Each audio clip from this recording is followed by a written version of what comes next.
大家好，我係香港創業媽媽創辦人 Lina。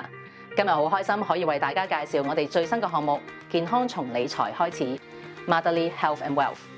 香港創業媽媽係一個致力支持同埋推動女性創業嘅慈善機構。我哋嘅宗旨係賦予女性更多嘅機會同埋資源，俾佢哋喺職業上面同埋創業道路上邁步向前。我哋相信女性係改變社會嘅重要力量，通過佢哋嘅創造力同埋毅力，我哋嘅未來會更加美好。作為香港註冊嘅慈善機構，我哋舉辦咗好多唔同嘅活動同埋項目，希望為女性同埋佢哋嘅家庭提供有力嘅支持。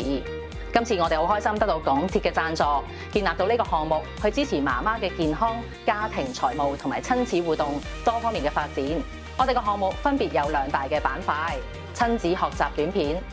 涵蓋咗屋企嘅理財、身心健康同埋親子互動三大主題，幫助媽媽同埋佢哋嘅小朋友共同咁成長。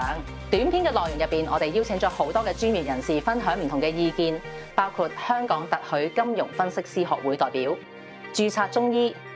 婦科醫生、